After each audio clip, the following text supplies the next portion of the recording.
Merci Thierry.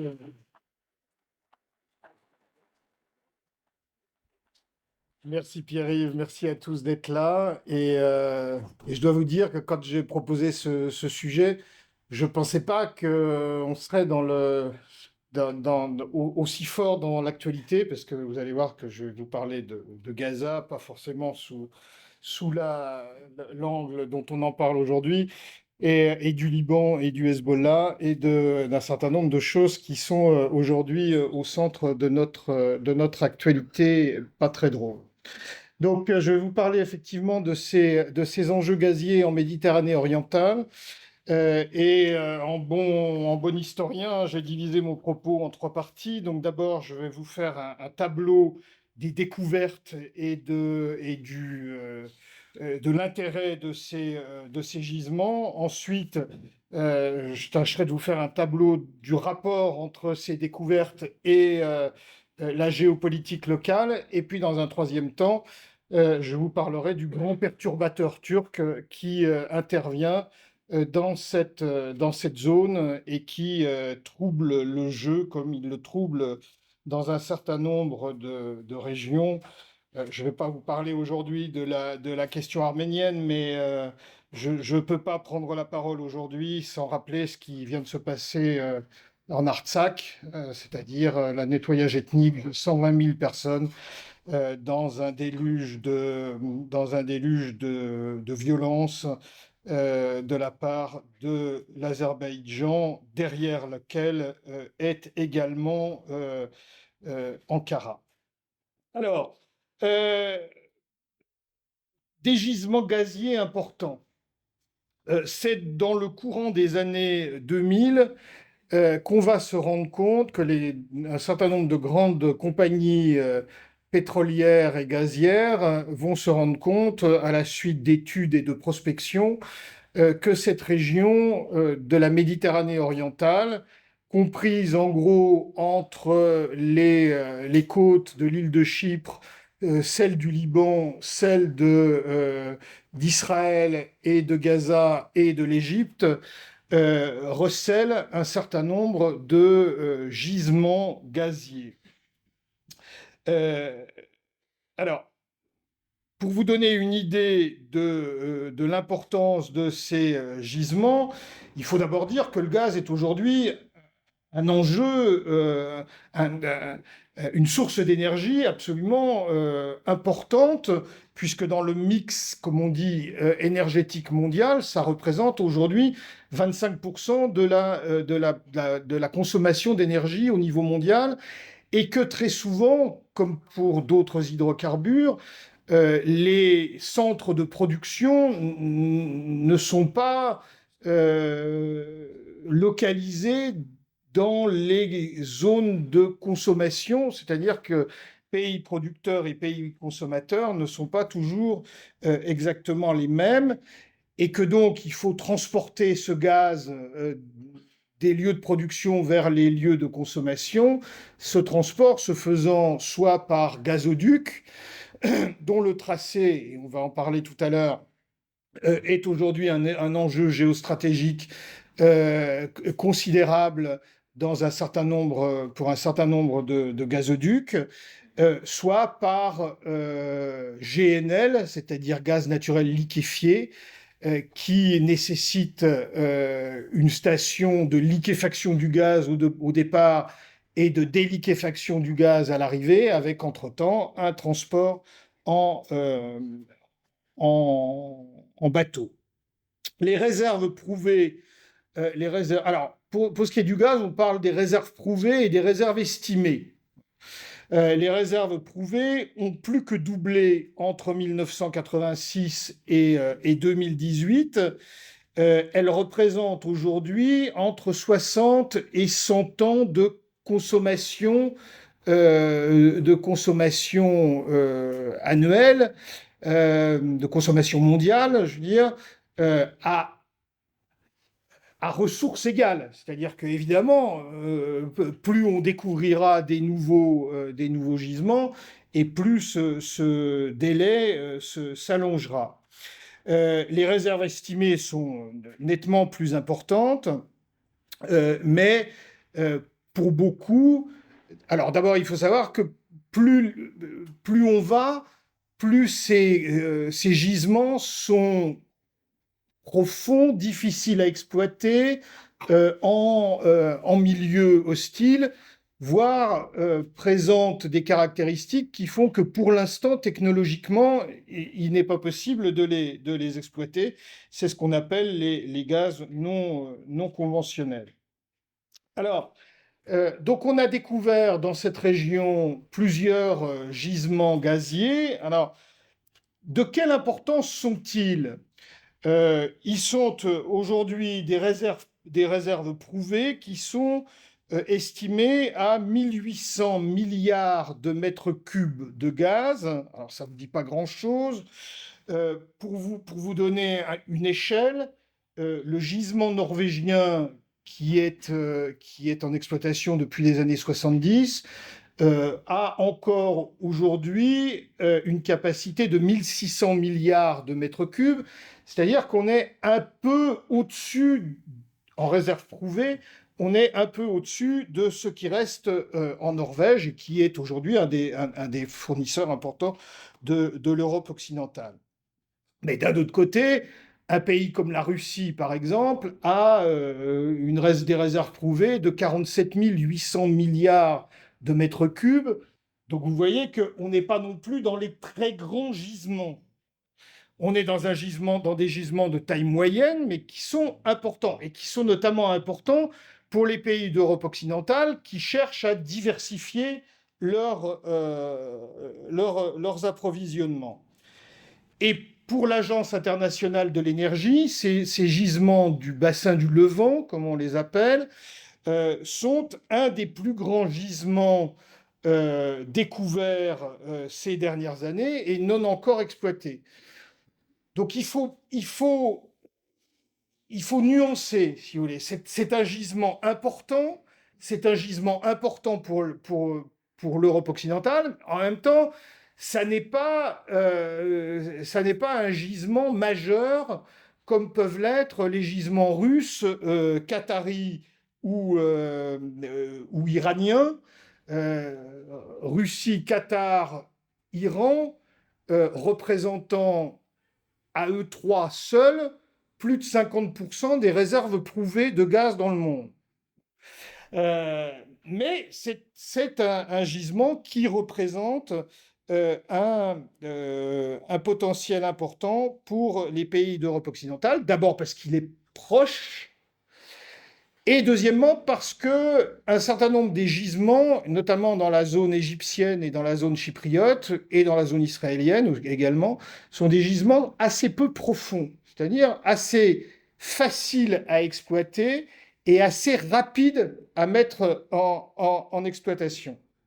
Alors, sur la répartition maintenant des ressources entre les différents pays intéressés à la chose, le principal bénéficiaire est l'Égypte, qui dispose dans ses ressources gazières d'environ la moitié des réserves prouvées, et notamment son grand gisement de Zohr, hein, qui se trouve ici, qui a été découvert euh, à la fin de 2015 euh, et qui est entré en production en moins de 2 ans et demi. Et qui est aujourd'hui exploité par l'ENI, la compagnie italienne, qui est très active dans cette région. Je vous en reparlerai, comme l'est également Total Énergie. Donc l'Égypte est environ pour 50% dans ses réserves prouvées. Israël entre 25 et 30%, et Chypre autour de 12-15%, peut-être un peu plus, parce que les prospections dans la zone chypriote ont commencé plus tard en partie en raison de la situation géopolitique de Chypre, j'y reviendrai tout à l'heure. Et donc, les découvertes se multiplient depuis quelques années et même depuis quelques mois. Quant aux autres acteurs, c'est le Liban et Gaza. J'y reviendrai tout à l'heure, où la situation est beaucoup plus compliquée. Euh, donc, grâce à ces gisements, euh, Israël et l'Égypte euh, sont devenus autosuffisants en gaz et sont en train, enfin pour l'Égypte c'est déjà fait, pour Israël vont devenir ou sont sur le point de devenir exportateurs. Euh, L'ENI a annoncé de nouvelles découvertes récentes dans la zone égyptienne en décembre 2022. Chevron et la compagnie nationale égyptienne ont également fait des découvertes. Donc si vous voulez, le gisement de Zohr qui produit aujourd'hui l'essentiel du gaz égyptien et qui a eu quelques difficultés cet été, à la fois en raison de la canicule et d'infiltration d'eau de mer, il y a derrière d'autres gisements qui viennent d'être découverts et qui vont rentrer en exploitation dans les années qui viennent. En Israël, les découvertes ont eu lieu en 2009 et 2010, notamment dans le gisement de Léviathan que vous avez ici, mais également les gisements de Tamar, hein, qui est ici. Euh, qui sont à 90-100 km des côtes et dont l'exploitation a commencé entre 2013 et 2019 avec la participation, enfin avec le- l'implication de compagnies américaines, Chevron, de compagnies israéliennes, du français Technip pour ce qui est des aspects de forage technique, et récemment d'investissement émirati après la reconnaissance d'Israël par les Émirats sous égide américaine, qui a pris 22% dans l'exploitation du gisement de Tamar. Israël est devenu autosuffisant en gaz. Ce gaz produit 70% de son électricité et elle a commencé à exporter son gaz vers la Jordanie par gazoduc et également vers l'Égypte. L'Égypte disposant de deux bases de liquéfaction de gaz, à Idkou et à Damiette, qui se trouvent plus à l'est.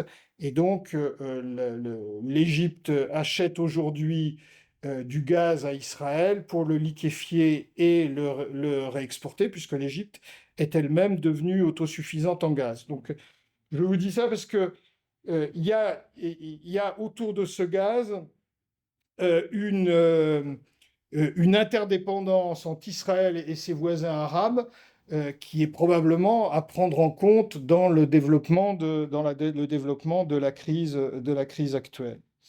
Alors, donc j'en viens à mon deuxième grand point qui est l'intrication entre géopolitique et gazier.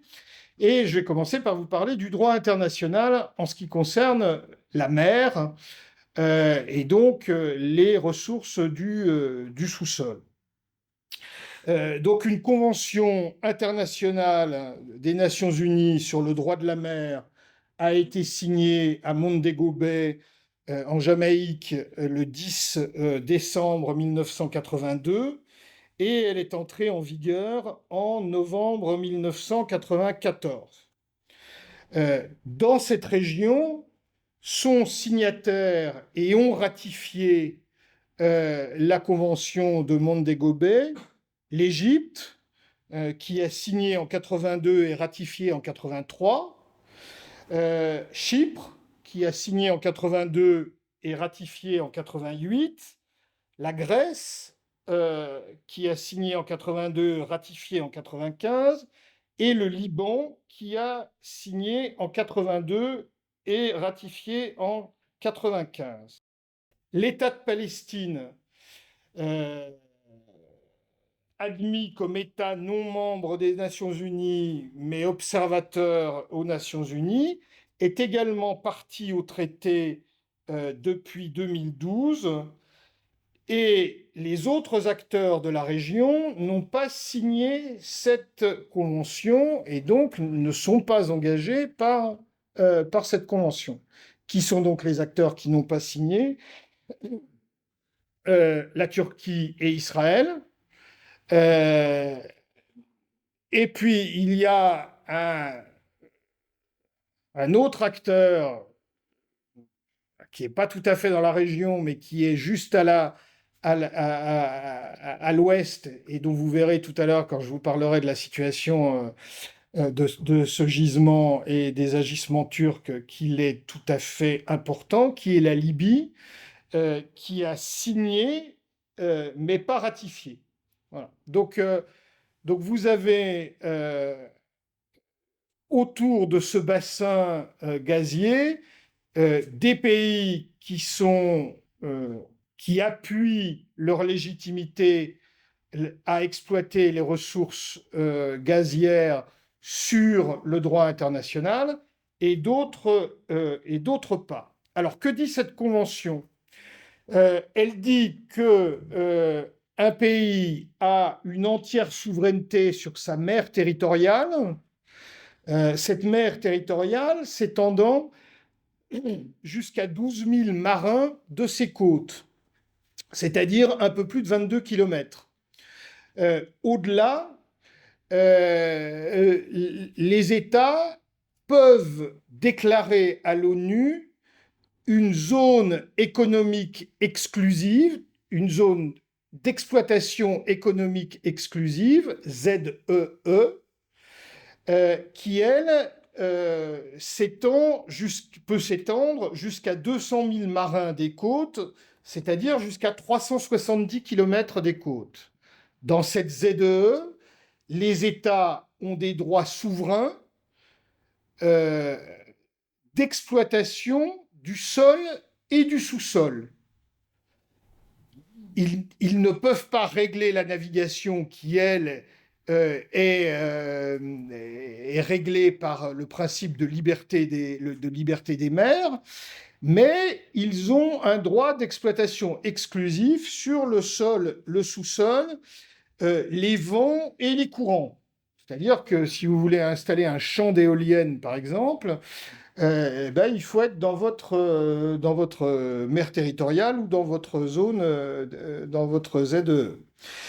S'il n'y a pas la distance, parce qu'il n'y a pas toujours 370 plus 370, ça doit faire 740, hein, si je compte bien. S'il n'y a pas 740 kilomètres entre les côtes de deux pays, à ce moment-là, la ZE des deux pays qui ont une mer contiguë de moins de 740 kilomètres de large, leur ZE est déterminée par la ligne médiane entre les deux côtes. Et donc, quand, à partir du début des années 2000, les États riverains de cette zone se sont rendus compte qu'il y avait des richesses gazières, ils ont négocié la délimitation de leurs ZE respectives. Les premiers à conclure ont été, et vous l'avez là, par un trait continu, qui est la délimitation des ZE par des accords bilatéraux, ont été Chypre et l'Égypte, qui se sont partagés la zone à travers une ligne médiane qui a été tracée à la suite d'un accord bilatéral conclu dans le cadre des Nations Unies et de Montego Bay, puisque les deux étaient signataires de cette convention internationale. En 2010, Chypre a conclu un accord avec Israël. Donc vous avez là aussi l'accord bilatéral. Alors là, c'est un accord bilatéral qui a été négocié hors de la convention de Montego Bay, puisque Israël n'est pas signataire de cette convention.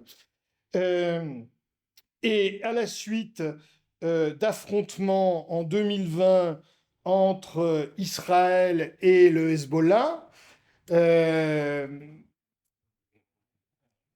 euh, les États-Unis et l'ONU ont négocié un accord entre le Liban et Israël sur la ligne de partage de leur zone territoriale, de leur zone d'économique exclusive, pardon. Euh, alors, euh, la situation était assez explosive parce que le gisement de Tamar était en partie revendiqué par le Liban, vous voyez où il se trouve.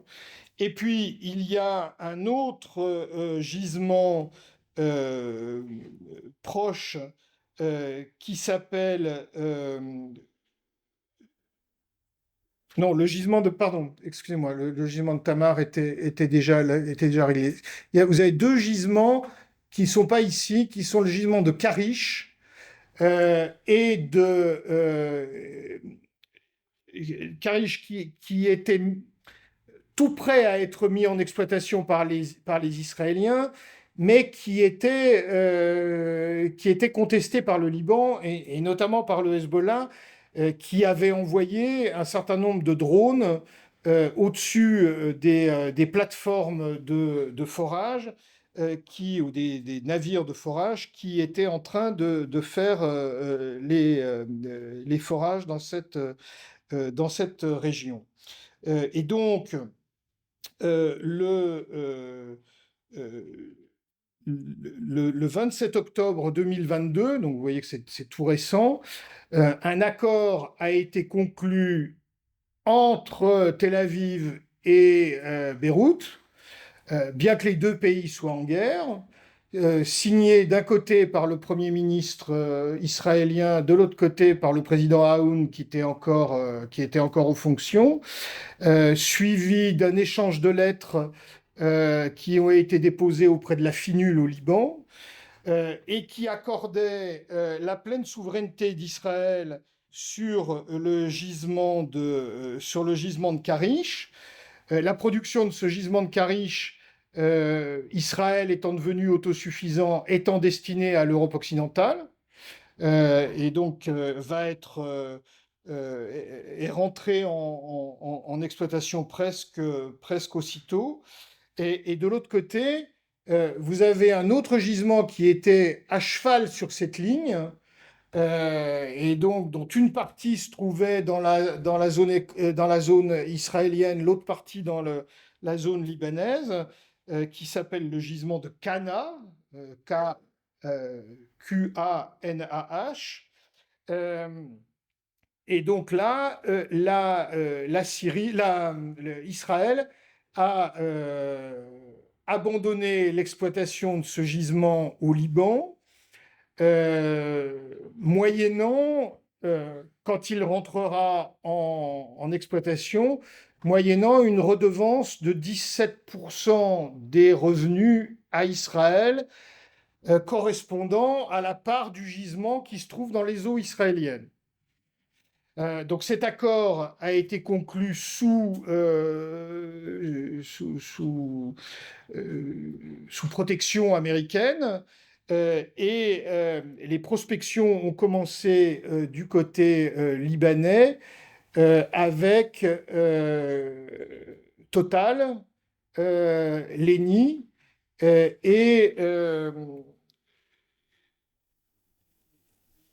et donc, alors ce gisement de, il y a si vous voulez, il y a une, comment dire, il y a une inégalité entre les deux. Karish est déjà en exploitation. Cana, c'est encore potentiel, c'est-à-dire qu'on en est au forage préliminaire depuis l'accord. Total a annoncé cet été, au mois d'août, l'arrivée d'une plateforme de forage dans la région, mais on ne sait pas encore quelles sont exactement les ressources et quand ce gisement va pouvoir entrer en exploitation.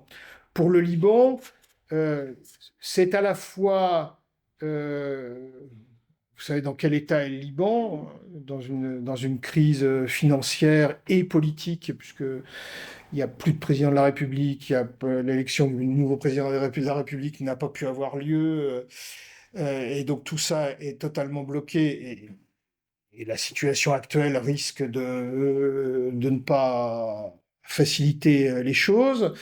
Donc c'est également une ressource potentielle pour le Hezbollah qui aujourd'hui a pris une importance considérable dans la vie politique, dans la vie politique libanaise et qui est euh,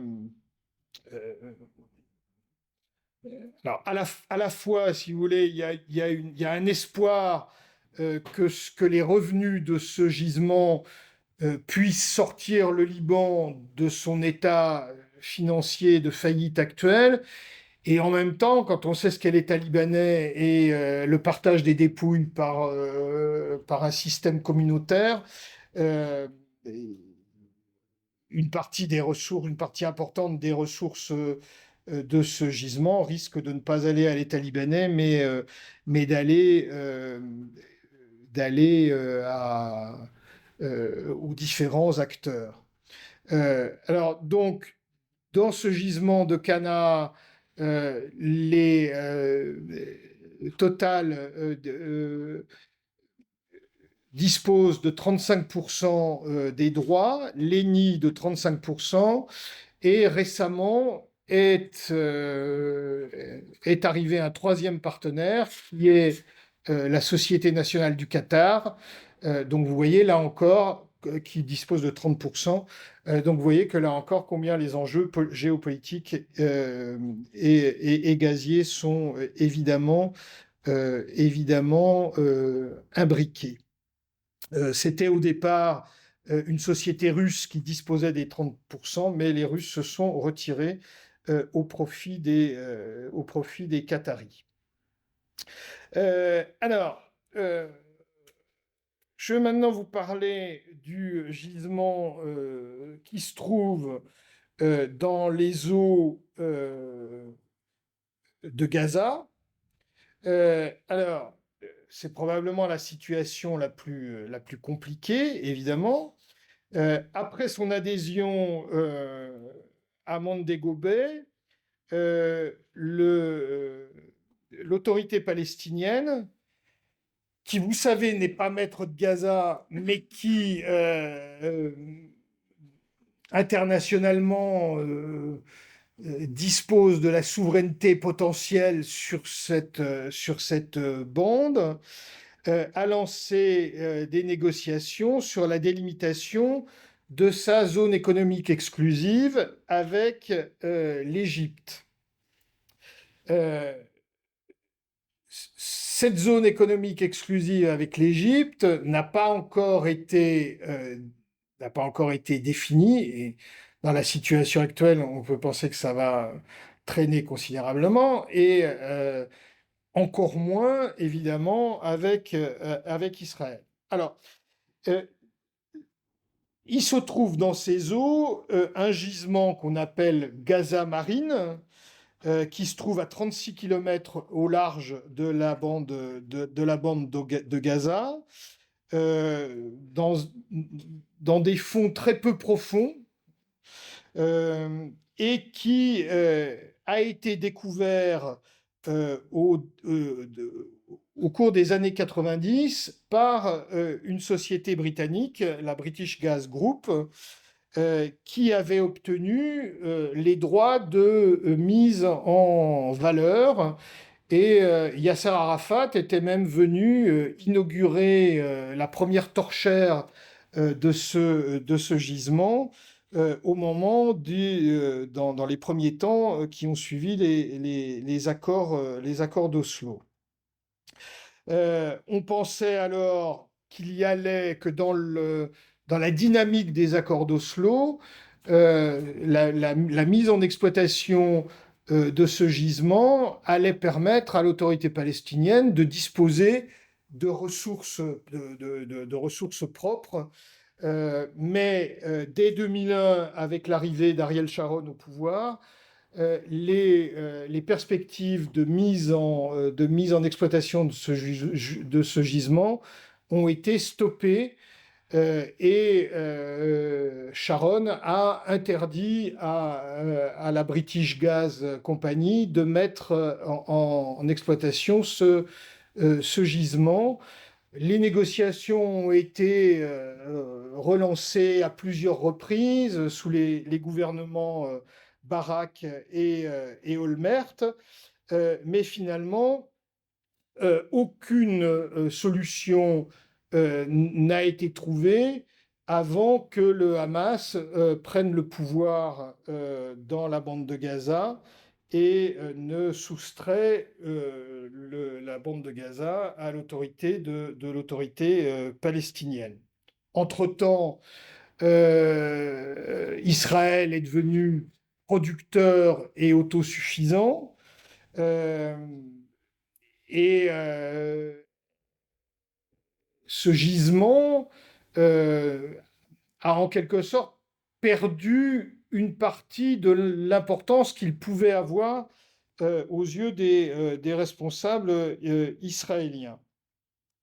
En octobre 2022, le fonds d'investissement palestinien dépendant de l'autorité de Ramallah a annoncé un accord imminent avec la société nationale égyptienne, Egyptian Natural Gas Holding, pour une mise en exploitation de ce gisement de Gaza, provoquant à la fois une réaction du gouvernement Netanyahou et Hamas, l'un et l'autre s'opposant à ce que l'autorité palestinienne dispose de cette ressource.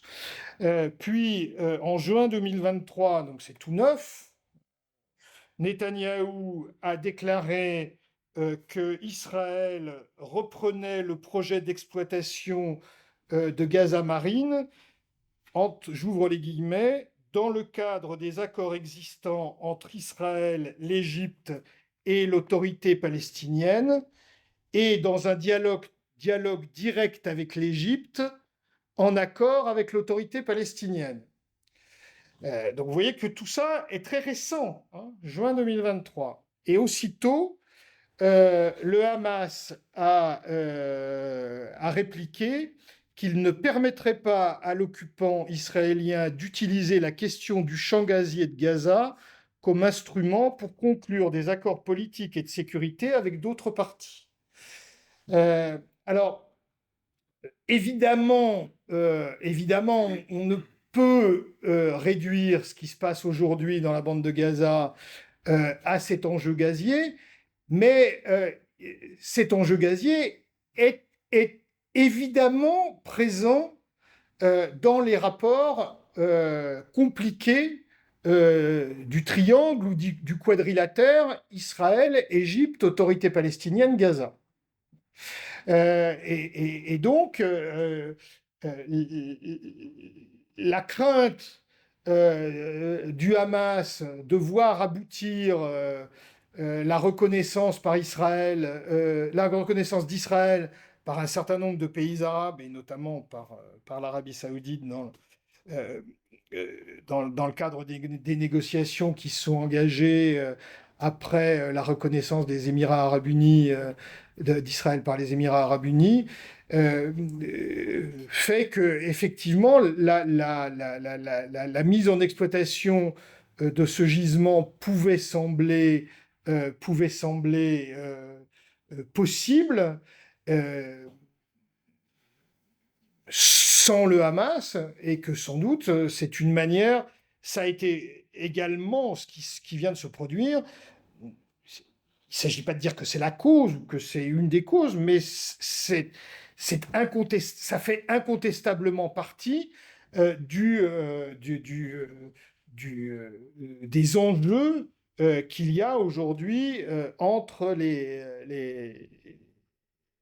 les acteurs politiques de cette région. Voilà, donc vous voyez que l'exploitation de ce gisement gazier de ces gisements gaziers met en jeu des rapports géopolitiques complexes dans une région qui est profondément fracturée par des conflits autour de l'existence d'Israël et de la potentialité d'un État palestinien qui, jusqu'ici, n'a pas vu le jour. Alors, vous me direz, mais alors, que vient faire la Turquie là-dedans? Euh, Si vous voyez, vous regardez la carte et vous vous dites, tous ces champs gaziers se trouvent au sud de Chypre, au large du Liban, et n'ont évidemment pas grand-chose à voir avec la région avec les côtes turques. Alors, donc grand 3, le grand perturbateur turc, et on va évidemment parler un peu de Chypre. Depuis 1974, la Turquie occupe le nord de Chypre, 36% du territoire, alors que les Chypriotes turcs représentaient en 1974 18% de la population. L'invasion de Chypre, du nord de Chypre, a eu lieu en deux temps durant l'été 1974 et a abouti à un nettoyage ethnique, c'est-à-dire qu'on a chassé toute la population grecque qui était largement majoritaire dans le nord. Euh, D'ailleurs, les populations de Chypriotes turcs étaient plutôt installées dans le sud. Et on a fait venir dans le nord les populations turcophones qui se trouvaient au sud. Et depuis, la Turquie a colonisé ce nord de Chypre, puisque vous voyez bien, 36% du territoire, 18% de la population. Une fois la conquête réalisée, cette partie de Chypre était vide, quasi déserte. Donc la Turquie y a implanté des colons venus d'Anatolie, contrairement aux conventions de Genève qui interdisent à un occupant de modifier l'équilibre démographique d'une région occupée. Et ces colons turcs sont aujourd'hui plus nombreux dans cette partie occupée de Chypre que les Chypriotes turcs. Euh, et puis en 1983, la Turquie a proclamé un État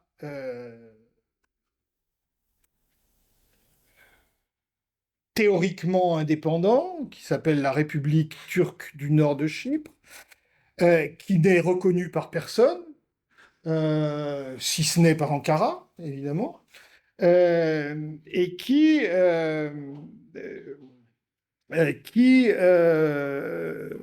gère pour le compte d'Ankara et avec les crédits d'Ankara cette zone occupée. quand je dis avec les crédits d'Ankara, c'est pas tout à fait vrai parce que c'est aussi avec les crédits européens.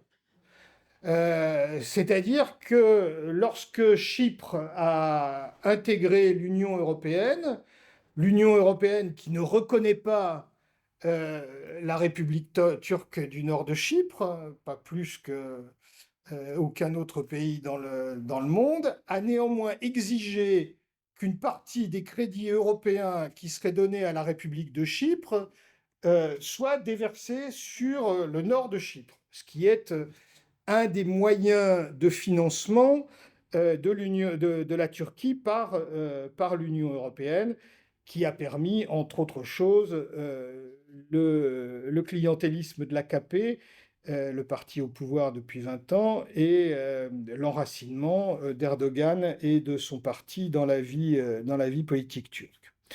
Euh, alors, euh, donc cette île est aujourd'hui divisée, mais si vous voyez la carte, vous voyez bien que les gisements gaziers sur lesquels je reviendrai tout à l'heure, qui sont dans cette zone-là, ne se trouvent pas à proximité de la zone occupée, ils se trouvent incontestablement dans la zone économique exclusive de la République de Chypre, même si on acceptait que cet État séparatiste non reconnu disposât d'une zone économique exclusive. Or, quelle est la revendication turque? Ben, vous l'avez là, c'est-à-dire que cette zone en, en saumon, c'est la revendication turque de la zone économique exclusive de la République du Nord de Chypre. C'est-à-dire que non seulement la Turquie occupe le nord de Chypre, mais en plus, elle revendique pour cet État non reconnu une zone économique exclusive qui entoure le sud de Chypre. Et alors, si je vais un peu plus loin, vous allez voir que de l'autre côté, la Turquie nie la zone économique exclusive de Chypre à l'ouest et qu'elle revendique cette zone comme appartenant à sa zone économique exclusive, étant entendu que la Turquie n'a pas signé l'accord de Montego Bay qui donne droit à une zone économique exclusive. Donc si vous regardez la situation de Chypre selon la Turquie, vous avez une île de Chypre qui n'a droit à rien, sinon cette petite partie qu'on voit là, tout ça appartenant, toute cette mer-là appartenant à la zone occupée, et toute cette partie-là appartenant à la Turquie.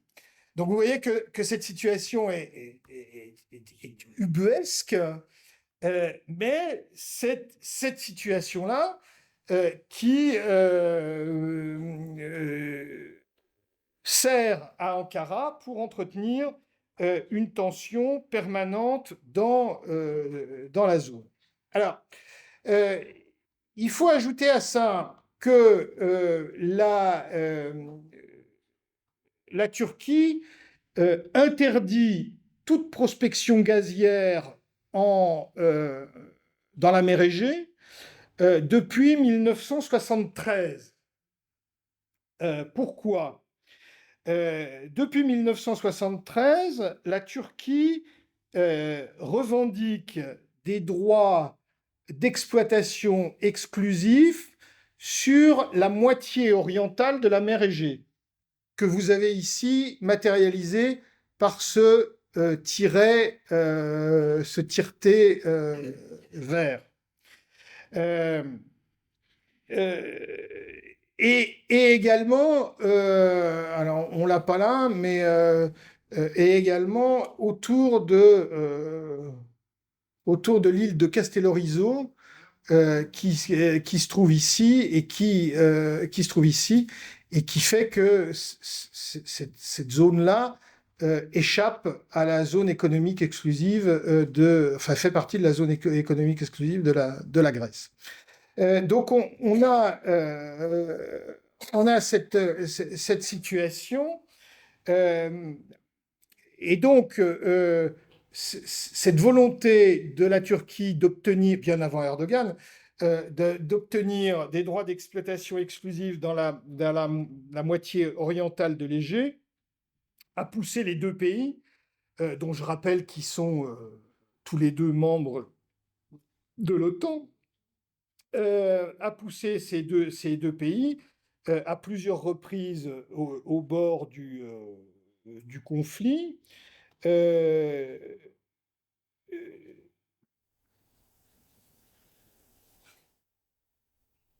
et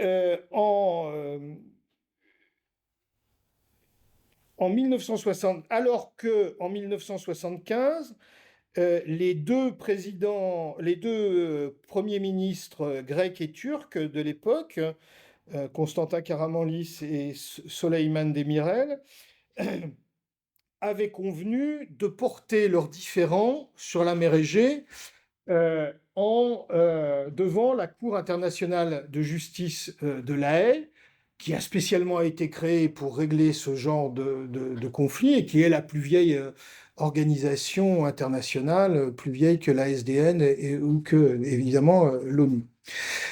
Alors, évidemment, il y a en Égée une situation particulière qui est née il y a un siècle, lorsque les îles de la partie orientale de l'Égée ont été libérées lors des guerres balkaniques et ont été rattachées au royaume de Grèce. Euh, pour le Dodécanèse où j'habite, ça s'est passé après la Seconde Guerre mondiale, puisque en 1911, ce sont les Italiens qui s'étaient emparés et s'étaient annexés cette région. Donc évidemment, cette situation est tout à fait particulière puisque les îles grecques se trouvant très proches du littoral turc, dont ont été expulsés 1,5 million de Grecs en 1922, qui était majoritaire sur un certain nombre de régions de ce territoire côtier, fait que la mer territoriale et encore plus la zone d'exploitation exclusive de la Turquie se trouve réduite à la ligne médiane entre les îles et la côte. Et cette ligne médiane, elle donne très peu d'espace d'exploitation à la Turquie. Je peux en témoigner, puisque moi, je vois la Turquie de mes fenêtres. Donc, si vous voulez, c'est un espace très réduit. Euh, Cependant, il y a une jurisprudence internationale pour ce type de situation qu'on appelle les mers semi-fermées.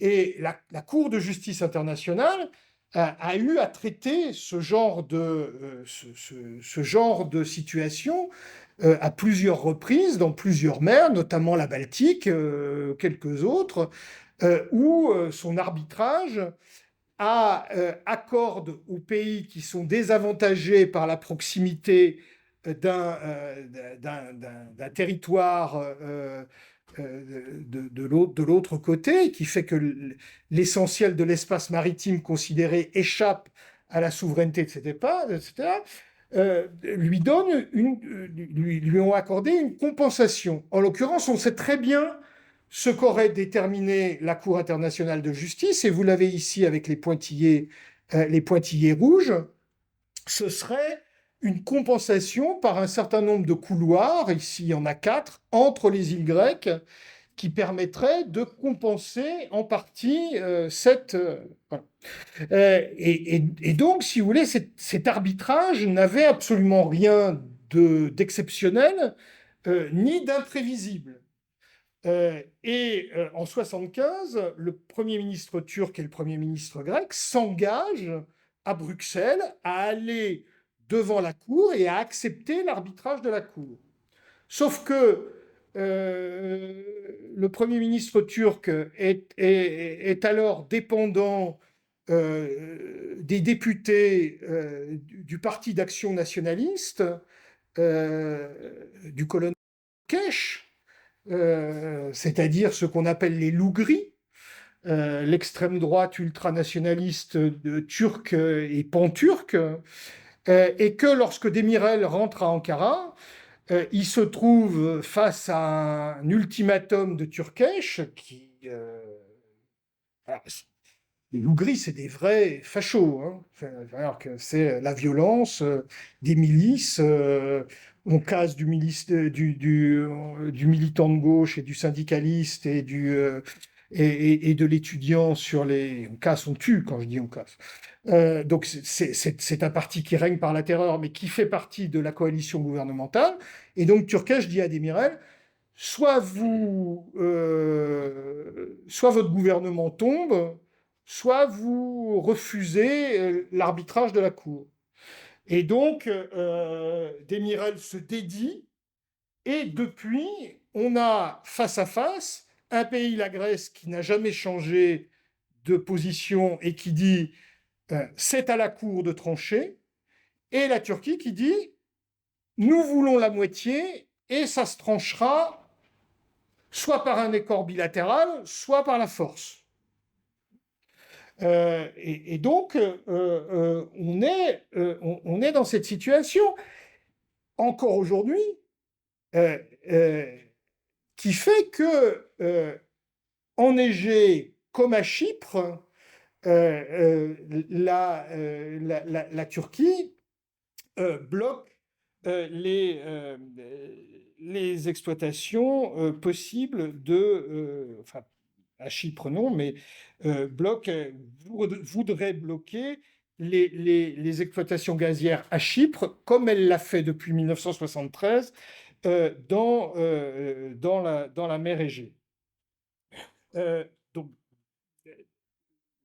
à plusieurs reprises, la Turquie va envoyer dans la zone économique exclusive grecque des navires de prospection.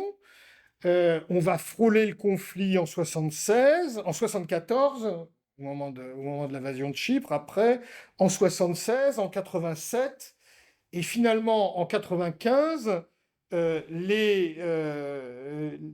en 89, pardon, les premiers ministres grecs et turcs de l'époque, Andreas Papandréou d'un côté et Turgut Özal de l'autre, vont décider de geler la situation en Égée jusqu'à ce qu'on trouve une solution qui n'est toujours pas trouvée aujourd'hui.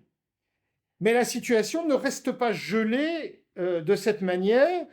Et en 1995, quand la Grèce ratifie l'accord de Montego Bay, qui lui donne la possibilité d'étendre ses eaux territoriales à 12 000, alors vous voyez, vous avez en bleu foncé la zone des 6 000, qui sont les eaux territoriales actuelles selon la précédente réglementation internationale, et en bleu un peu moins foncé, la zone des 12 000. C'est-à-dire que si la Grèce étendait à 12 000 ses eaux territoriales comme lui en donne le droit la convention qu'elle a signée et ratifiée, elle aurait dans ses eaux territoriales toute cette zone qui est en bleu foncé et en bleu un peu plus clair. Le reste appartenant à sa zone exclusive, sauf la zone verte qui se trouve à l'est de la ligne de séparation entre les îles et le continent. Donc en 95, quand la Grèce ratifie la convention de Montego Bay, la première ministre de l'époque, Tansu Çiller, se fait accorder par la Grande Assemblée nationale turque une autorisation permanente de déclarer la guerre à la Grèce au cas où celle-ci porterait ses eaux territoriales à 12 000. Et cette autorisation du gouvernement, de l'Assemblée au gouvernement turc dure toujours. C'est-à-dire qu'on est toujours dans cette situation où la Grèce a signé un accord international qu'elle ne peut pas appliquer parce que la Turquie la menace de guerre au cas où elle l'appliquerait. Ce qui est le plus amusant, entre guillemets, c'est que la Turquie, non signataire de Montego Bay, a porté ses eaux territoriales à 12 000 en mer Noire et en Méditerranée. C'est-à-dire qu'elle interdit à la Grèce de le faire, mais elle le fait là où elle peut le faire. Et puis un peu plus tard, on a une nouvelle décision de l'état-major turc euh, d'adopter d'adopter la doctrine dite des zones grises, doctrine dite des zones grises, qui dispose que tous les îlots non habités de l'Égée n'ont en réalité jamais été cédés à la Grèce. C'est-à-dire que la Turquie considère à partir de 1996 que les traités de Sèvres et de Lausanne qui cèdent les îles de l'Égée qui appartenaient à l'Empire ottoman jusqu'à cette date à la Grèce ne, considère, ne concerne pas les îlots non habités dont le nom n'est pas spécifié dans les traités. Et que, du coup, ces îlots donnent à la Turquie, qui en serait toujours propriétaire, droit à une zone économique exclusive que la Turquie ne reconnaît pas aux îles grecques. Donc, si vous voulez, on est dans une situation totalement absurde au regard du droit international. Hein. Ça ne tient absolument pas, mais tout ça constitue une série de coups de force qui va notamment aboutir en 1996 à la tentative d'annexion des îlots d'Imia, qui se trouvent ici, un peu à l'est de l'île de Kalymnos, entre l'île de Kalymnos et la Turquie. Tentative d'annexion qui va aboutir, là encore, à une mobilisation générale en Grèce et à ce que les Grecs appellent un épisode chaud, où les deux pays se trouvent au bord de la guerre. On aura même un hélicoptère grec qui va se crasher. Le gouvernement grec de l'époque dira que c'est un accident parce qu'il ne voulait pas envenimer la situation. Mais en réalité, tout indique qu'il a été descendu par des tirs turcs, jusqu'à ce que les États-Unis sifflent la fin de la partie et intime au gouvernement turc de l'époque de retirer ces troupes spéciales qui avaient été débarquées sur ces deux îlots. Et puis plus récemment, on a un amiral qui s'appelle Cem Gurdeniz, qui a élaboré une doctrine que Erdogan a fait sienne, qui s'appelle la doctrine de la patrie bleue. Doctrine de la patrie bleue, alors je vous la fais court, c'est que en gros, les intérêts nationaux de la Turquie en mer priment sur toute règle du droit international. Ça, si vous voulez, on est tranquille. Donc si vous voulez, tout cet ensemble de données fait que la situation est gelée, enneigée. Elle va se réchauffer à Chypre avec la découverte de ces gisements qui se trouvent au sud,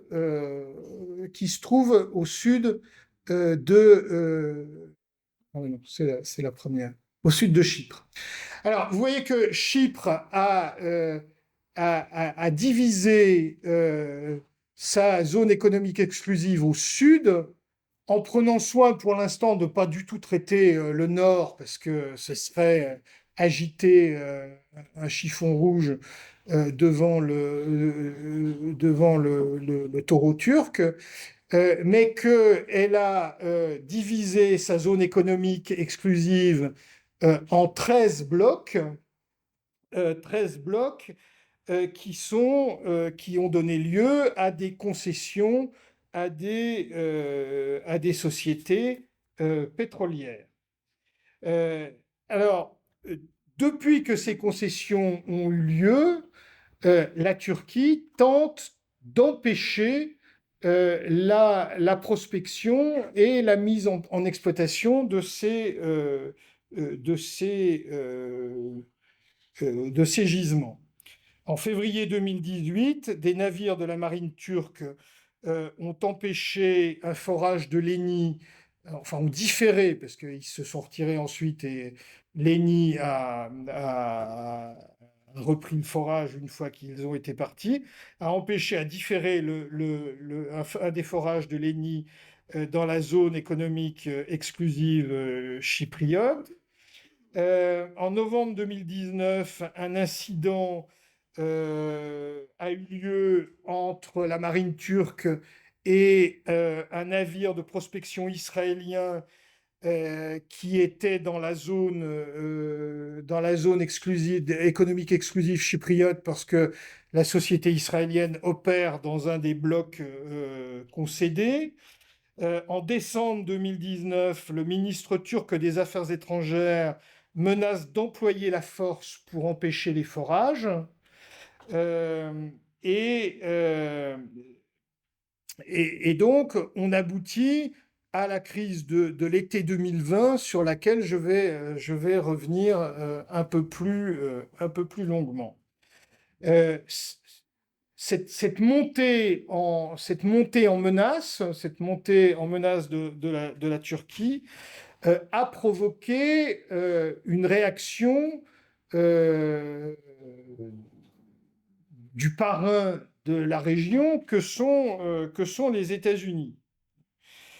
6 jours après la déclaration du ministre des Affaires étrangères turc dont je viens de parler, le Sénat américain a approuvé l'imposition d'un embargo, non, pardon, a levé l'embargo décrété en 1987 sur la vente d'armes aux deux parties chypriotes. Parce qu'à partir de 1987, les États-Unis ont refusé de vendre des armes aux deux parties chypriotes. Et donc, en décembre 2019, le Sénat américain lève cet embargo pour la partie grecque, suite à ces menaces du ministre du ministre des Affaires étrangères turc. Euh, et puis, la tension entre Washington et Ankara, alors on est avec l'administration Trump, euh, se fixe sur un certain nombre de points. Notamment, Erdogan a acheté des systèmes de défense antiaérienne S-400 aux Russes, ce qui déplaît considérablement à l'administration américaine, qui va d'abord exclure la Turquie du programme de F-35. Et puis, en décembre 2020, après la crise de l'été 2020, le, l'administration américaine va interdire la vente de nouvelles armes à la Turquie et va même interdire l'arrivée sur son territoire d'un certain nombre de gens qui sont normalement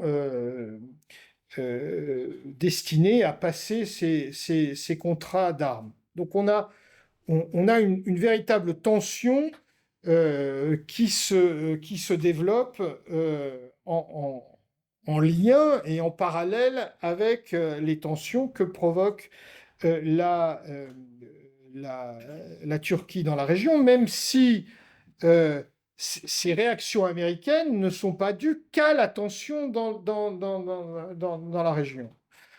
Il y a également un pasteur américain qui est emprisonné sous un prétexte fallacieux pendant plusieurs mois. Bref, il y a une, il y a- il y a une véritable tension, en plus des menaces dont on parlait tout à l'heure, sur la base d'Incirlik, qui a été une des grandes bases de l'OTAN, qui est dans l'est de la Turquie, et qui se trouve de plus en plus dans une situation difficile vis-à-vis des-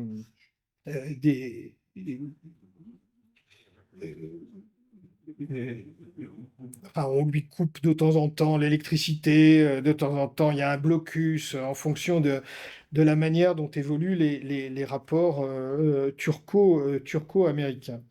Euh, et donc, aujourd'hui, cette tension turco-américaine n'est n'est pas encore réglée. Euh, euh, Erdogan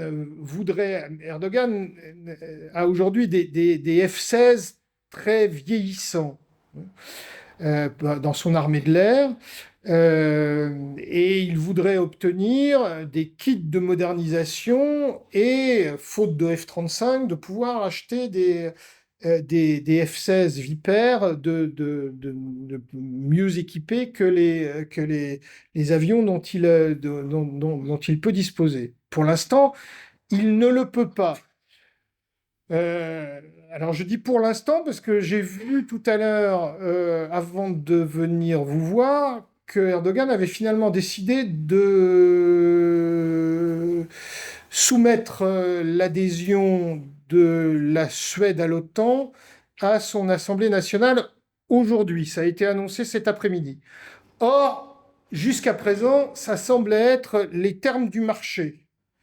Je ratifie l'adhésion de la Suède, tu me donnes mes kits de modernisation F-16 et mes F-16 Viper. Avait déjà donné son accord à ce marché, mais pour l'instant, le Sénat, le Congrès bloque. Donc, question à suivre, on va voir si la Turquie va obtenir ce qu'elle veut, et si l'Assemblée nationale turque ratifie ou pas euh, cette, euh, cette adhésion de la, de la Suède. Euh, donc Chypre a divisé sa zone en blocs et ces blocs ont été concédés à des sociétés pétrolières à la suite d'appels d'offres dont Ankara nie la validité. Euh, alors, qui sont les principaux bénéficiaires? Total et Eni sont et seront les deux principaux acteurs dans cette zone. Total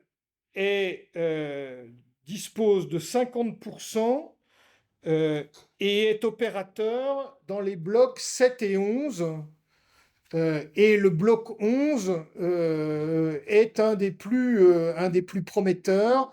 Il se situe à proximité du gisement Aphrodite qui est ici et du gisement de Zor égyptien qui est là. Donc c'est sans doute un des plus prometteurs. Total a également 20% dans le bloc 2 qui se trouve ici, 30% dans le bloc 3, et il va être également acteur dans le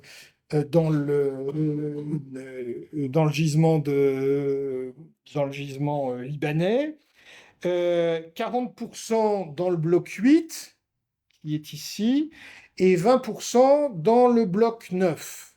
Donc vous voyez que euh, Total sera un des acteurs majeurs de la mise en valeur de ce gisement chypriote. Et si j'insiste là-dedans, c'est que je terminerai en vous parlant de la politique de la France, qui dans la crise qui se déroule depuis 2020, qui est liée effectivement à ces intérêts de Total. L'ENI italienne est présent ou opérateur dans les blocs 2, 3, 6, 8 et 9. Dans le bloc 10, ici, euh, vous avez Exxon et la Qatar Petroleum.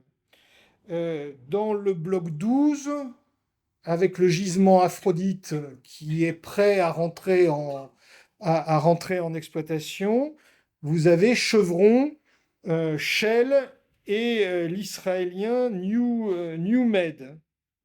Et puis vous avez également les Coréens qui sont présents dans les blocs 2, 3 et 9. Donc vous voyez que ce puzzle donne un certain nombre d'intérêts pétrole, de sociétés étrangères à la région qui ont investi et qui entendent bien tirer profit de leurs investissements. Euh, alors, ces gisements donnent lieu régulièrement à des annonces de nouvelles découvertes, et ils sont, comme je vous l'ai dit, pour la plupart à faible profondeur, avec des difficultés techniques relativement peu importantes, et ajoutent les sociétés pétrolières, mais doit-on les croire, des émissions dans l'atmosphère tout à fait limitées du fait de la faible difficulté technique à les mettre en exploitation. Euh, alors, euh, il y a là donc il y a là donc euh, une- un gisement, des gisements importants euh, qui, euh, se, qui se complètent euh, d'un projet de gazoduc dont vous voyez le tracé ici, qui partirait des gisements israéliens et égyptiens et chypriotes, avec une branche vers Chypre pour ses propres besoins, et une autre branche vers la Crète, le sud du Péloponnèse, le détroit d'Otrante, et l'Italie et l'Europe occidentale. C'est-à-dire que ce gazoduc qu'on appelle, le projet s'appelle EastMed. Donc ce projet complète la mise en exploitation euh, de ces gisements. Et vous voyez que ce tracé évite, évidemment, la zone économique exclusive turque qui se trouve selon le droit international ici. Euh, alors, ça, c'est la situation théorique. Euh, alors, à l'été 2020, au mois de juillet 2020, euh, la, la Turquie a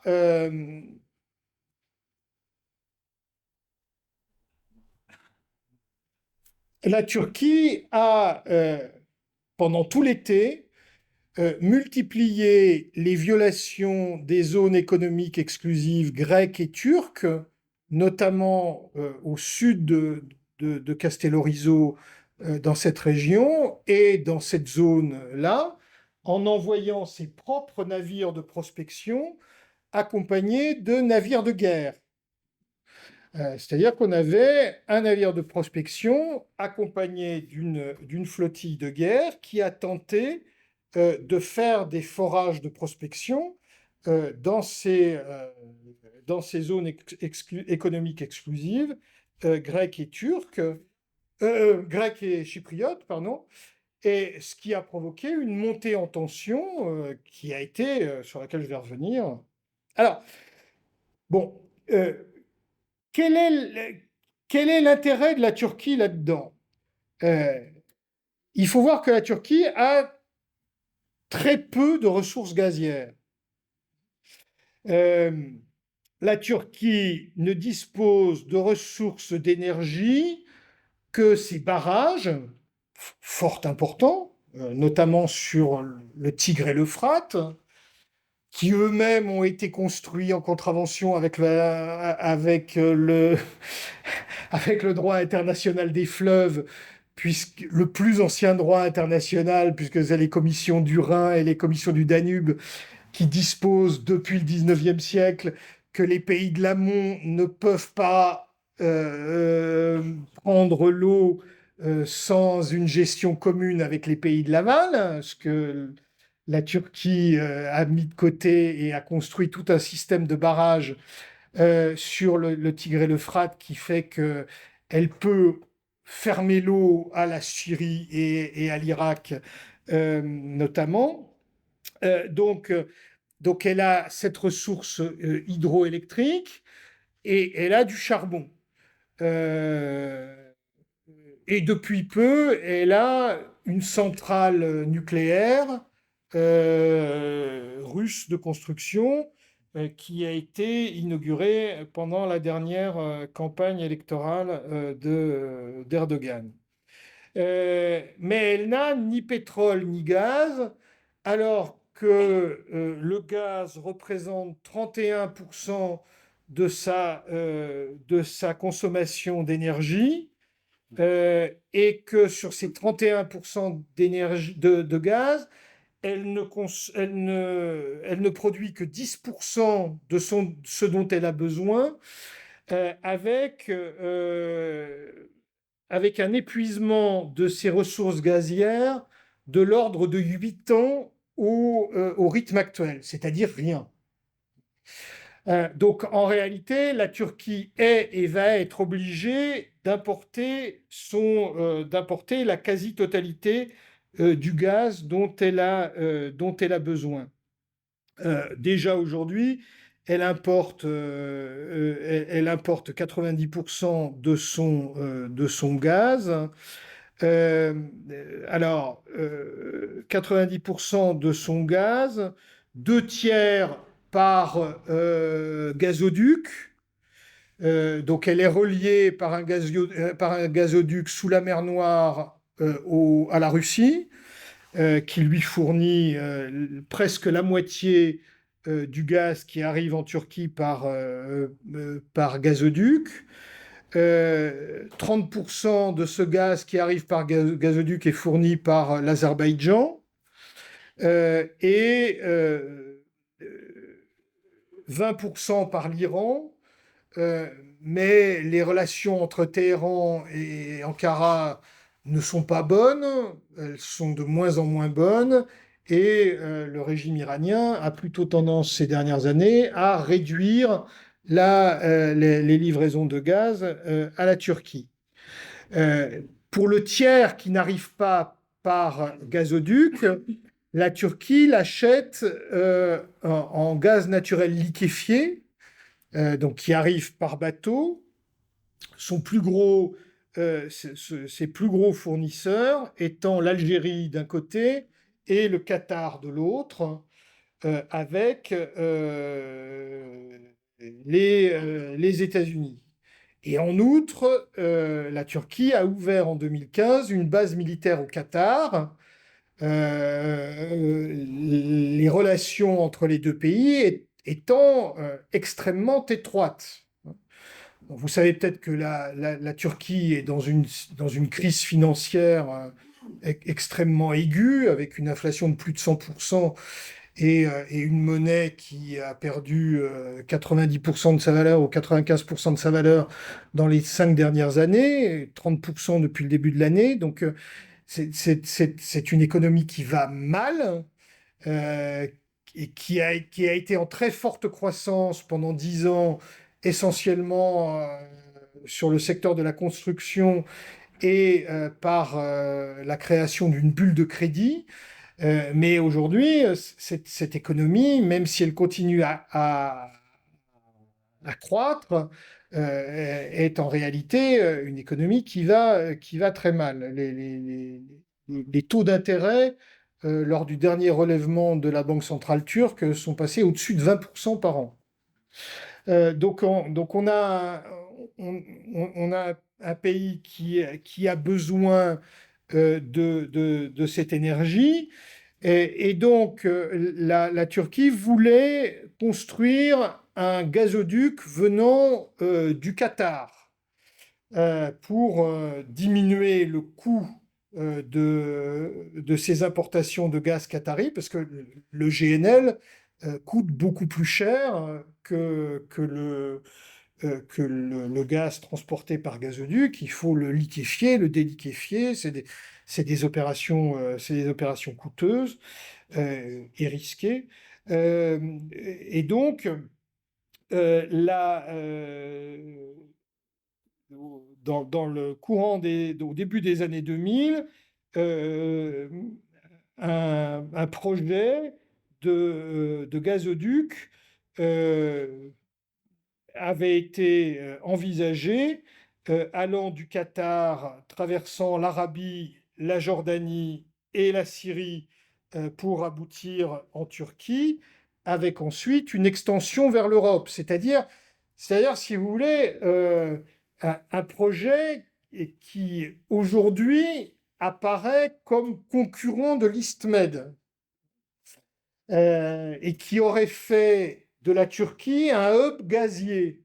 C'est-à-dire, vous auriez eu en Turquie l'arrivée du gazoduc du Qatar, du gazoduc du Turkménistan, du gazoduc venant d'Iran, du gazoduc de Russie et du gazoduc d'Azerbaïdjan, tout ça se retrouvant dans un tuyau qui partait vers l'Europe occidentale et qui aurait donné à la Turquie un rôle extrêmement important dans le transit du gaz vers l'Europe occidentale. Bon, l'Allemagne a soutenu très fort ce projet. Les États-Unis y étaient également favorables, mais ce projet a en réalité sombré avec l'affaire Daesh, puis la guerre civile et la guerre civile syrienne. Assad, qui se trouvait notamment dans le, dans le collimateur d'Erdogan, ayant naturellement mis fin à ce projet en disant qu'il n'était pas question que le gazoduc passe par le territoire de la Syrie. Puis derrière, vous avez eu la tension entre l'Arabie saoudite et les Émirats d'un côté et le Qatar de l'autre, avec un blocus qui est aujourd'hui terminé, mais les relations sont toujours pas fin. Et donc, là encore, ce gazoduc aurait dû traverser l'Arabie saoudite, ce qui est devenu aujourd'hui totalement impossible. Donc, si vous voulez, la situation de l'approvisionnement gazier de la Turquie est problématique. Et c'est une des raisons pour lesquelles Erdogan voudrait s'approprier, au moins en partie, les ressources gazières de Chypre. Ajoutez à ça que depuis 2007, la Turquie est plus ou moins brouillée avec Israël, alors qu'il y a eu très longtemps une alliance stratégique extrêmement étroite entre Ankara et Tel Aviv. Les aériens turcs servaient notamment de champ de manœuvre à l'aviation israélienne. Mais l'arrivée d'Erdogan au pouvoir a provoqué un renversement de situation. Et la volonté d'Erdogan d'apparaître comme un des leaders du monde sunnite euh, et ses relations à la fois avec le Hezbollah et le Hamas ont euh,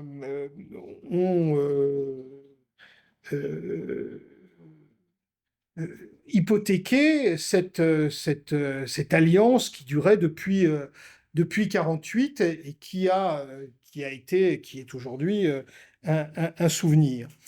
Euh, donc l'accès au champ pétrolier israélien n'est pas non plus, n'est pas non plus un choix d'Erdogan. Enfin, les relations sont devenues exécrables avec l'Égypte. euh, Exécrables avec l'Égypte depuis le renversement de Morsi par le général Sissi. Euh, Morsi était de la confrérie des frères musulmans et l'AKP d'Erdogan, c'est les frères musulmans version turque, si vous voulez. C'est le même système, c'est le même système de charité islamique se substituant à l'action de l'État, etc. Donc il y avait une grande proximité les rapports entre Le Caire et Ankara sont devenus exécrables. Le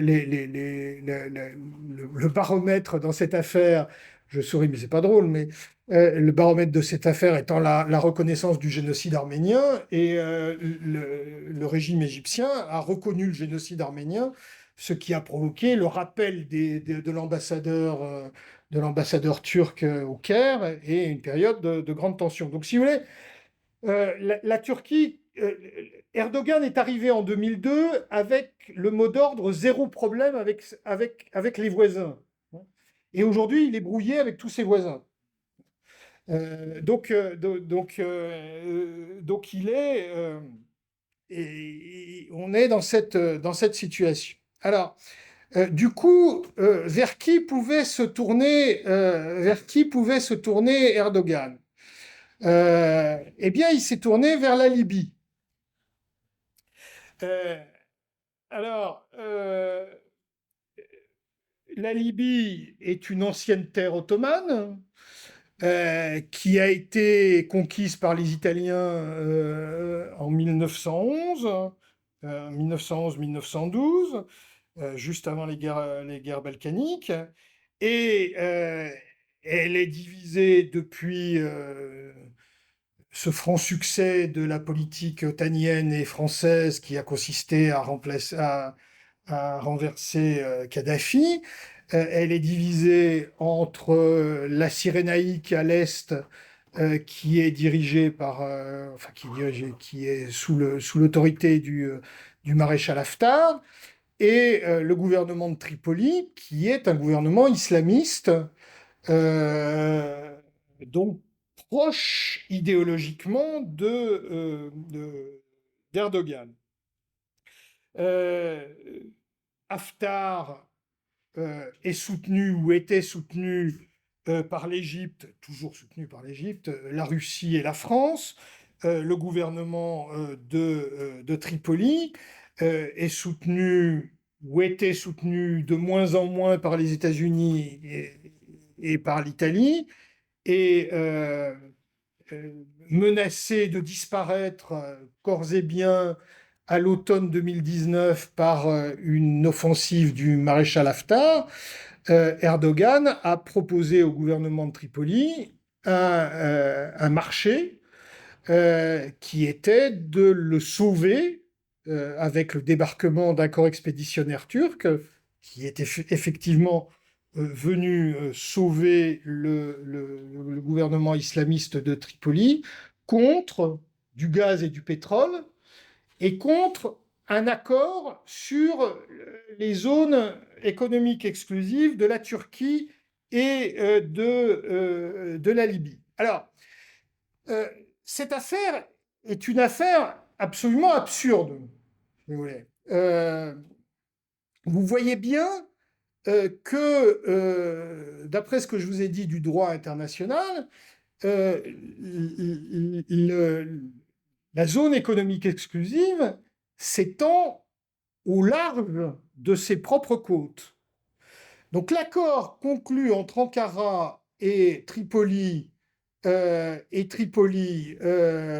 en novembre 2019, et qui a notamment provoqué l'expulsion immédiate de l'ambassadeur de Libye à Athènes, euh, s'est matérialisé par une zone économique étrange, exclusive, étrange, en biais, vous voyez, qui rejoint les côtes, la côte sud-est, sud-ouest de la Turquie à la côte nord-est de la Libye, en biais, aux dépens de la zone exclusive grecque, c'est-à-dire que cette étrange zone exclusive vient jusqu'au bord de la Crète, jusqu'au bord de Rhodes, jusqu'au bord des îles de Carpathos et Kassos, et puis elle empiète également sur la zone économique exclusive égyptienne,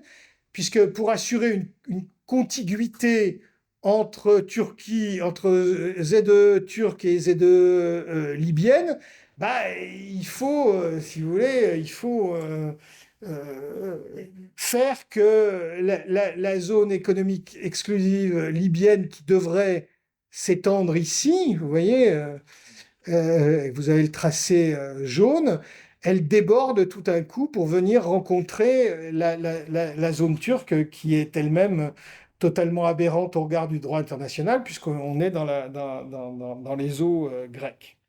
Voilà, alors, donc, y compris dans la mer territoriale.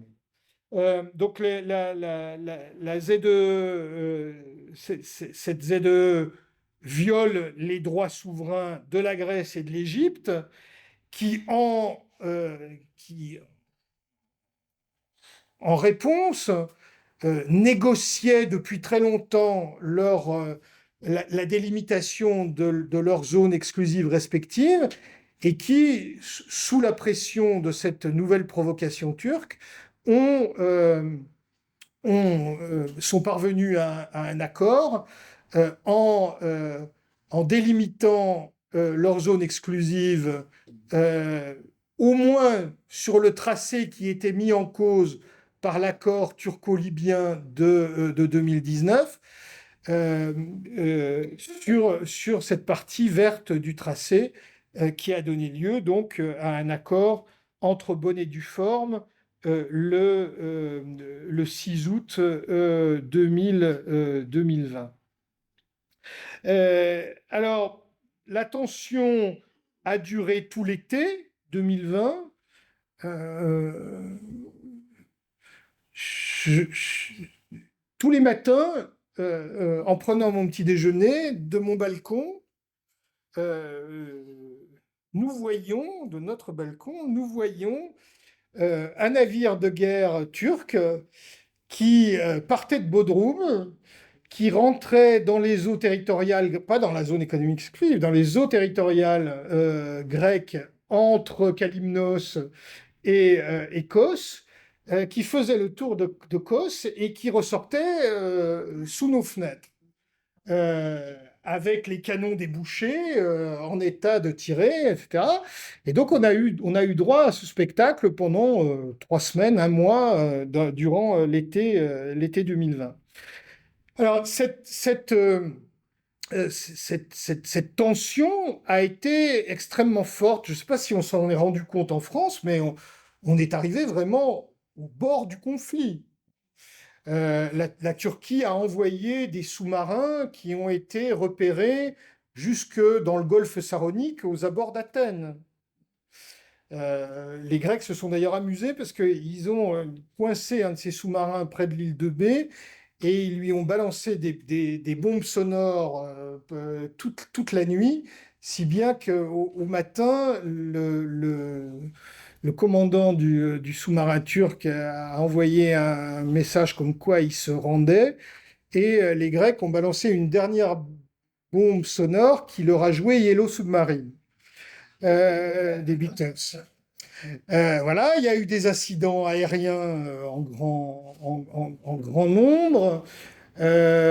Autour du navire de protection Orucreis qui a été envoyé à plusieurs reprises dans la zone économique exclusive grecque, il y a eu un face-à-face entre la flottille grecque et la flottille turque qui a abouti grâce à la enfin, l'incident a été évité grâce à l'habileté du commandant du bateau turc, du bateau grec, qui a fait une manœuvre très rapide pour éviter l'épronnage, si bien que le bateau turc a cassé son arbre de transmission et a été obligé de rentrer au port. Mais pour vous dire on est vraiment passé très très près d'une épreuve de force. La Grèce a mobilisé, enfin, non, a alerté ses réservistes. C'est-à-dire que les réservistes étaient en position de pré-mobilisation. Voilà. Alors, quelles ont été les réactions internationales à cette...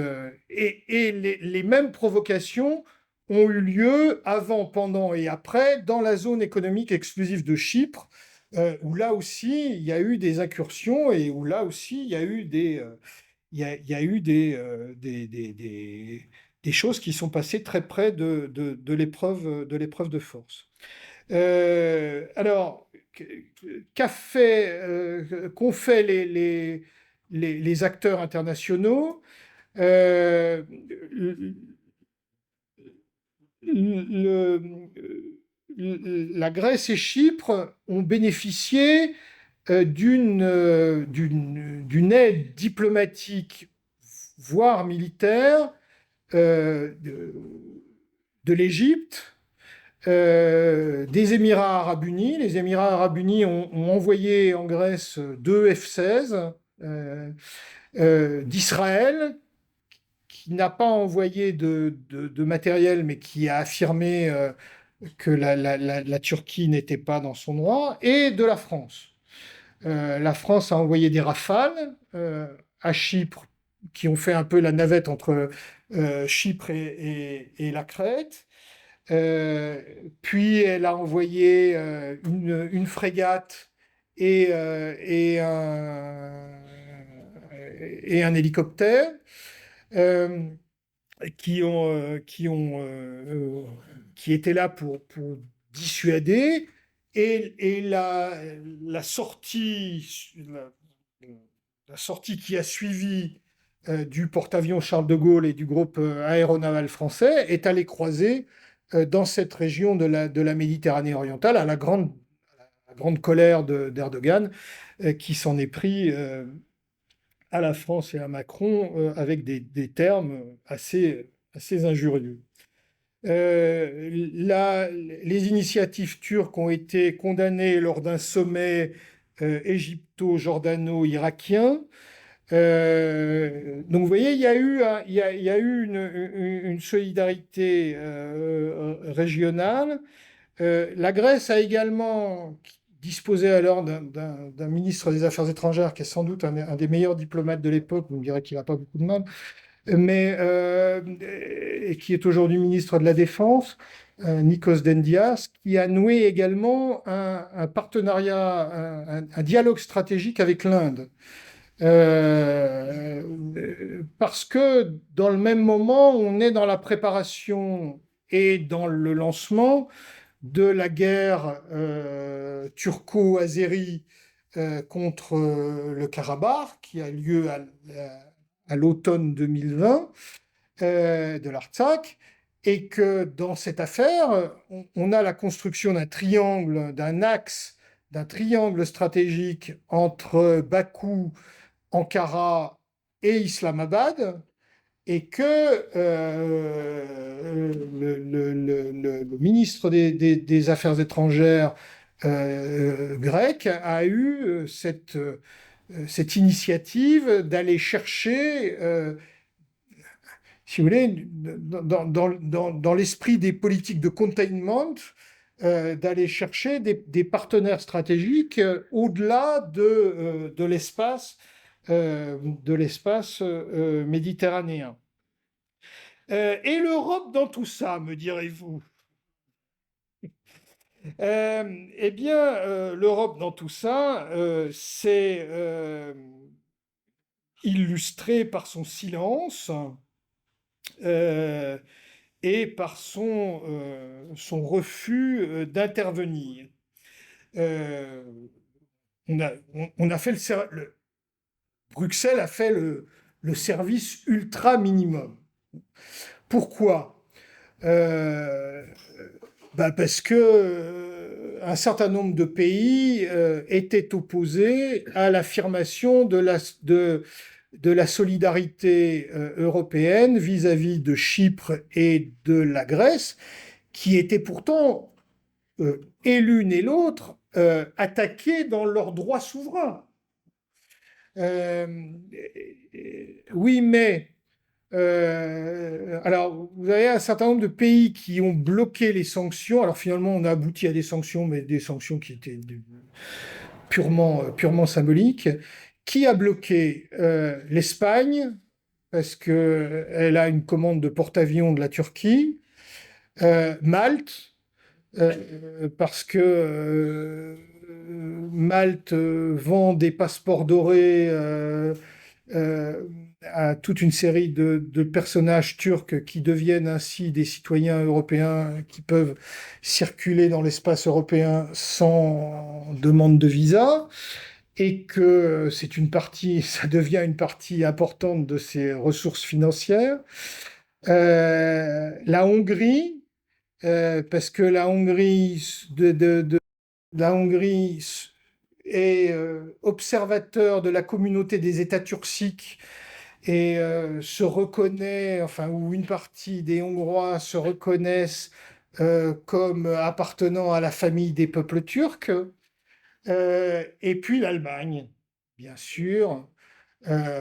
L'Allemagne, en raison de ses intérêts économiques, en raison de sa vieille alliance avec la Turquie qui résiste par vents et marées à toutes les guerres et à toutes les défaites, et puis également par le nombre de Turcs qui ont aujourd'hui le droit de vote en Allemagne et qui, on le voit lors des élections turques, puisqu'ils votent à la fois en Allemagne et en Turquie, donnent à Erdogan et au Parti d'action nationaliste, son allié, les héritiers du colonel Turkesh dont je vous parlais tout à l'heure, qui lui donnent des majorités de 65-70%, quand Erdogan peine à en obtenir 50 aujourd'hui peine à en obtenir 50-51 sur le territoire turc. Donc c'est vous dire si cette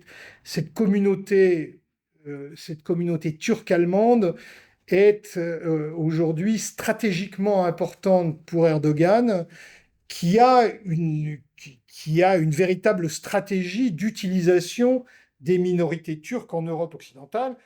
L'Allemagne n'est pas une exception, c'est la même chose en Autriche, c'est la même chose en Belgique évidemment, en France, aux Pays-Bas, sauf que l'importance numérique de la minorité en Allemagne lui donne un poids électoral aujourd'hui extrêmement important. Euh, euh, donc, euh, donc ces sanctions européennes ont été bloquées. Quelles conséquences à cette crise?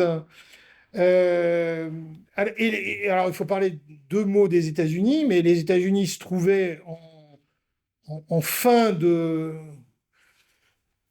mandat de Trump.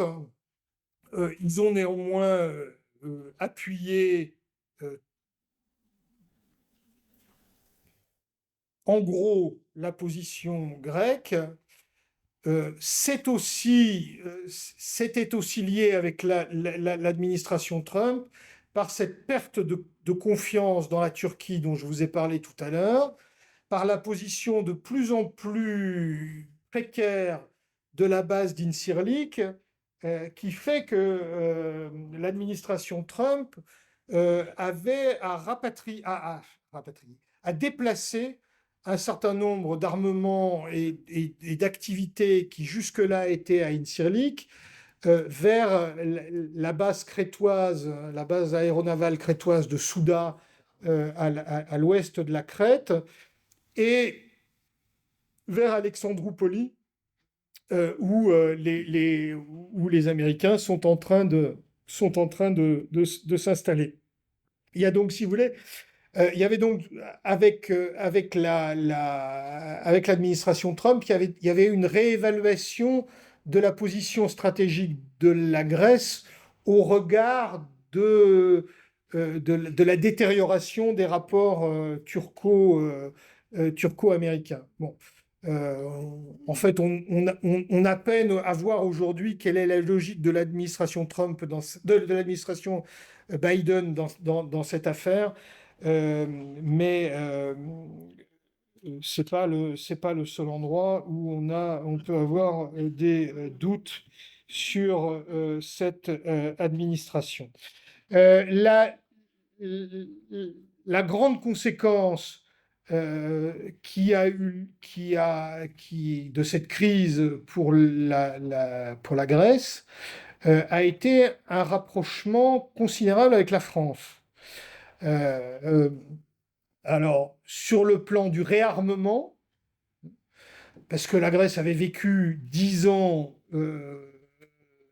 d'austérité européenne dont je vous ai parlé lors de mon dernier passage ici, et l'armée grecque avait souffert, comme toute la société grecque, de ces politiques d'austérité européenne qui lui ont été imposées. Et notamment, euh, même si ces pilotes avec les Israéliens sont renommés comme étant les meilleurs du monde, faut dire qu'ils ont un entraînement quotidien avec les incursions turques dans l'espace aérien grec. Il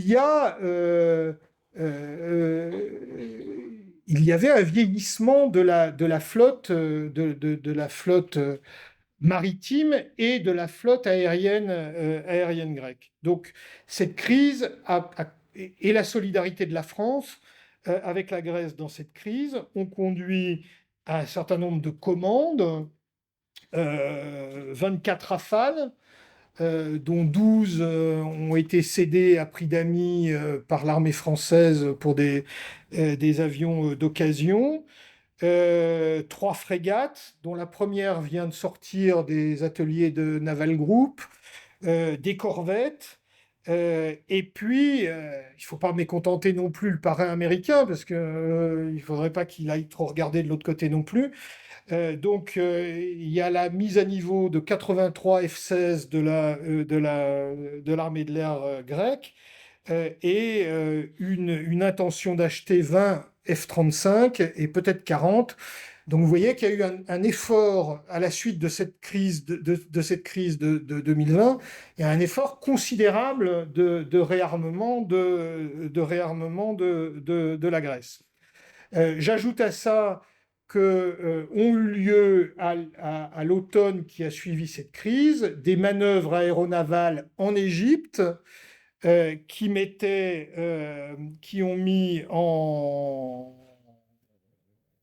ensemble des forces aéronavales égyptiennes, grecques, chypriotes, françaises et émiraties.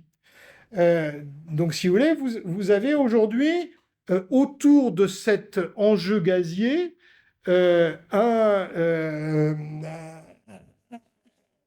une, une recomposition du tableau stratégique de la région jusqu'à les événements récents qui, naturellement, vont avoir des conséquences, mais il est encore trop tôt pour vous dire Lesquels? Voilà, merci de votre attention.